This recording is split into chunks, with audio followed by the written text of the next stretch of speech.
Dalam sebulan badan rasa lebih ringan, bacaan gula makin turun, tekanan darah makin stabil. Okey Haji, saya nak tanya, Haji cerita dengan saya sebelum ni Haji ada masalah kolesterol yang tinggi kan? Kolesterol. Masalah macam pening-pening kepala. Cuba Haji cerita sikit dekat pengalaman ada masalah-masalah kolesterol ni. Saya ada masalah dengan kolesterol ni setelah masuk umur 40-an. Kadang tu mengganggu kehidupan saya lah, kepala pening-pening, lepas tu nak pergi klinik, tak boleh buat kerja. Lepas tu saya masa macam betul-betul terganggu lah.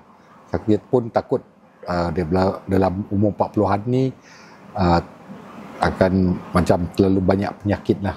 Kalau kita dah kena kolesterol ni, mungkin akan kena sakit-sakit yang berkaitan seperti jantung, kencing manis.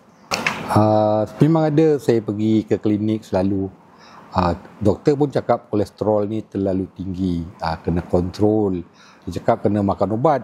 Kalau nak makan ubat ni, doktor cakap kemungkinannya nak kena makan ubat seumur hidup.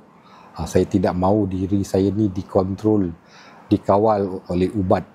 Jadi setelah saya cuba mencari alternatif lain, masa tu saya nekat cari ikhtiar lain. Saya jumpa herba 3 serangkai produk herba semua jadi untuk kawal bantu 3 serangkai ni. Dalam satu botol ada gabungan hempudu bumi, patawali, kelor, serai wangi dan tongkat ali. Semua ni herba yang dah lama digunakan dalam perubatan tradisional.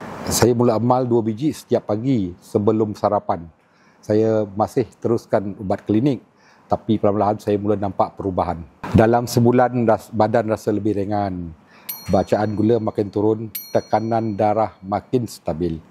Dan yang paling penting, saya tak bergantung sepenuhnya pada ubat klinik. Doktor sendiri kurangkan dos. Alhamdulillah, saya rasa bebas. Saya rasa sihat, bertenaga, tak ada pening kepala. Saya tak mudah letih, tidak mengantuk dan bertenaga sepanjang masa.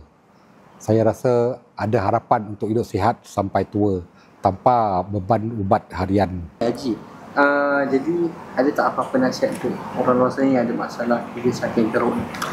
Kepada yang ada masalah 3 serangkai yang teruk ni, boleh menggunakan ubat ni. Mencuba dulu menggunakan ubat herba 3 serangkai. InsyaAllah berkesan dan boleh digunakan tanpa memudaratkan badan.